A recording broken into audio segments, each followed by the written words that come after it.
Ligue des Champions. Bonjour à tous les amis, bienvenue dans le débrief de Bertie. Aujourd'hui on va parler de la Ligue des Champions. Mais avant tout on va parler du cas de Neymar et de l'Olympique Lyonnais avant cette 5e journée de championnat Ligue 1.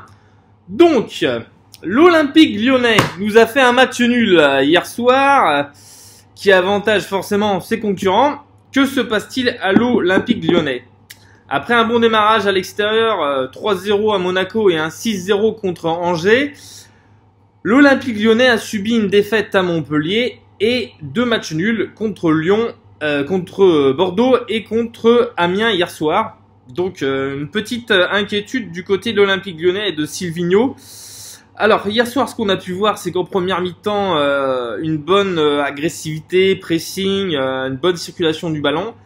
Et en deuxième mi-temps, alors là, catastrophe, patatras, l'Olympique Lyonnais perd la moitié de ses duels, un peu plus de la moitié de ses duels, manque d'impact, et donc, résultat des courses, ils se sont fait rejoindre dans les dernières minutes, chose qu'on avait pu un petit peu constater aussi contre Bordeaux, et contre Montpellier également, donc voilà, sur Montpellier et Bordeaux, ils étaient réduits à 10. Pour ma part, mon analyse est assez simple.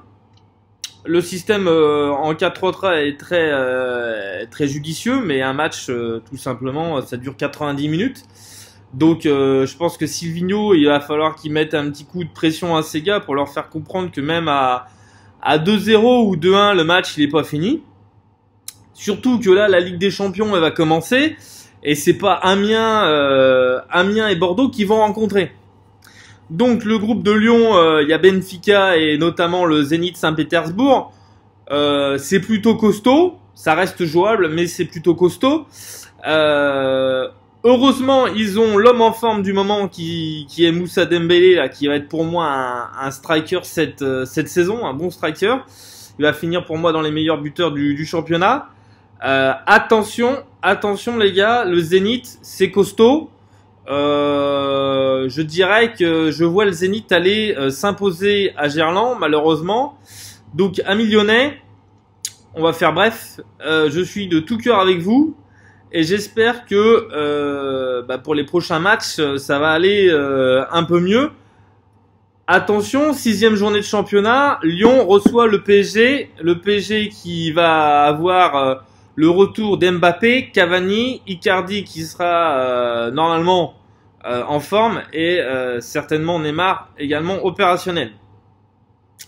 Donc si vous engrangez pas des points contre des équipes comme Montpellier, Bordeaux et Amiens, ça va être plus compliqué contre des équipes comme Marseille, Saint-Etienne, Lille et autres.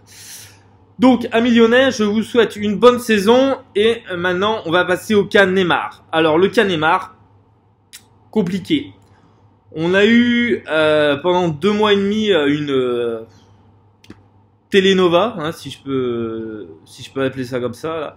Je pars pas. Je me suis pas encore prononcé sur ce sujet parce que je voulais attendre un petit peu de voir ce qu'il en était, mais bon, c'était quasiment fait qu'il restait à Paris. Hein. Barcelone n'avait clairement pas les fonds pour acheter Neymar après l'opération Griezmann. Et puis, est-ce qu'il voulait vraiment ? Ça, c'est encore une autre histoire. Ils étaient peut-être pas sûrs à 100% de la fiabilité de la cheville de Neymar. C'est pas le sujet d'aujourd'hui. Le sujet d'aujourd'hui, c'est que il y a un supporter qui a poussé un coup de gueule, un supporter parisien qui est supporter du PSG depuis 40 ans, qui a poussé un coup de gueule à juste titre, à savoir que il n'accepte pas le manque de respect de Neymar par rapport à l'institution PSG et par rapport au club PSG, ce qui est tout à fait normal. On va dire que le clan Neymar, que ce soit le père, la sœur, la mère et lui également, après toutes ces déclarations sur les réseaux sociaux et sur la télé brésilienne, a clairement craché sur le club. Donc il faut pas se voiler la face. Les supporters parisiens sont clairement intelligents et vont pas laisser passer ça. Le cas Neymar n'a rien à voir avec le cas Verratti, qui avait eu lieu en 2017 où Verratti souhaitait avait posé pour le journal Mundo Deportivo et qui souhaitait rejoindre également le FC Barcelone. Il avait fait ses plates excuses avant de recommencer à jouer. Mais bon, c'est passé quand même d'une manière un peu plus différente, un peu soft. Là, Neymar, il a été vraiment de bon cœur et a clairement vraiment craché sur le club. Ça aurait été un autre club que le PSG, ça aurait été exactement pareil. Hein. Je défends pas du tout l'institution PSG. Je ne suis en rien supporter du PSG. Je fais justement un cas spécial pour Neymar parce que je trouve que c'est lamentable et c'est un manque de respect total pour le football et pour le PSG. Donc clairement, qu'est-ce qu'il dit Neymar? Qu'est-ce qu'il dit? Que dit ce supporter du PSG qui est depuis 40 ans supporter? Donc il a connu tous les grands stars, Rai, Ginola, Weah, Souzit, Paoletta et compagnie. Et donc il préfère perdre sans Neymar que gagner avec lui. Et il dit clairement que s'il était le prince du Qatar, que Neymar finirait son contrat, c'est-à-dire les 3 ans qui restent, sur le banc. Et que pour 220 millions pour le Qatar, c'est vrai que c'est pas grand-chose.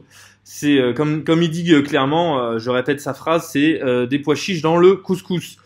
Les supporters du PSG, il faut quand même pas l'oublier. Hein, il y a 2 ans de ça, ils ont acclamé Neymar, un accueil extrêmement chaleureux, un peu à la Zlatan Ibrahimovic. Ils l'ont soutenu lors de ses blessures, de ses différentes blessures. Ils ont été extrêmement tolérants concernant ses voyages au Brésil, notamment pour le carnaval de Rio. Donc ils ont quand même fait preuve d'un grand amour et d'un grand respect pour Neymar. Et quand vous donnez autant et que vous recevez aussi peu, forcément ça risque d'aller au clash.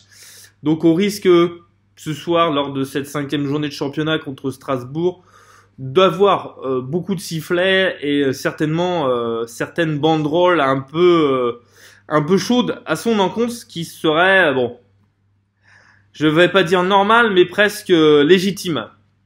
Donc voilà, petite dédicace en même temps au passage à Missa, Anto et Tom, ils se reconnaîtront.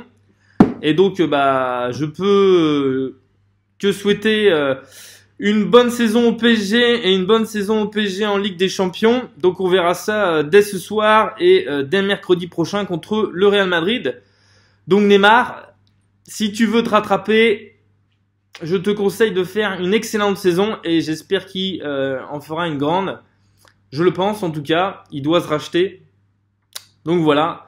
Donc les amis parisiens, supporters du PSG, je vous souhaite une bonne saison. À bientôt les amis, bye bye.